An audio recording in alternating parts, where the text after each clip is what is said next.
Trump concludes Fed chair interviews, could decide next week. Source: Washington, Reuters. President Donald Trump has concluded interviews with the 5 candidates he is considering to chair the Federal Reserve and could announce a decision as early as next week, a source familiar with the process said on Thursday.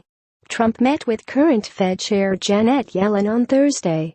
That meeting went well, the source said, adding that Trump had not made up his mind one way or the other about his list. "I don't think he's leaning yet," the source said. Other contenders to lead the U.S. Central Bank are top Trump economic advisor Gary Cohn, Fed Board Governor Jerome Powell, former Fed Governor Kevin Warsh and Stanford University economics professor John Taylor. NL2N1MS2D8 Powell, who is viewed as representing a continuation of Yellen's gradualist approach to raising interest rates, along with Warsh, are seen as the top contenders. Despite his time as Fed governor under Chair Ben Bernanke, Warsh is seen as a less well-known nominee. He has criticized the Fed's bond buying program and advocated changes in its inflation target.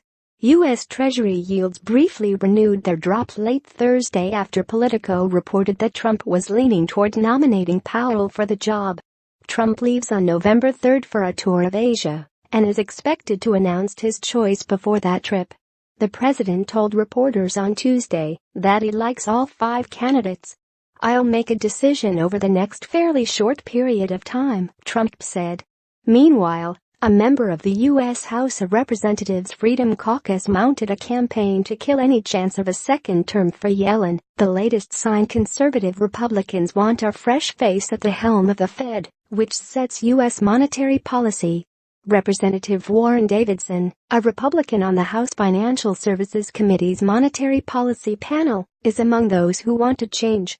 He is circulating a letter opposing Yellen's reappointment, the Ohio congressman's spokesman said. Davidson is very passionate about this process, the spokesman said, adding that the lawmaker is particularly concerned about the impact Fed policy has had on the ability of small firms to raise operating funds. Members of the Freedom Caucus, the most conservative Republican grouping in Congress, have been critical of Yellen, with some accusing her of keeping monetary policy too loose. Key members of the House Financial Services Committee also have backed ideas proposed by contenders to replace Yellen. Taylor's research, for example, figured prominently in a House-passed bill requiring the Fed to explain its actions through a strict set of rules. The House, however, has no direct control over the appointment of a Fed chief. The Senate decides whether to confirm the president's nominee. Trump has criticized Yellen in the past and vowed to drain the swamp in Washington by naming new people to top jobs and embracing different ideas.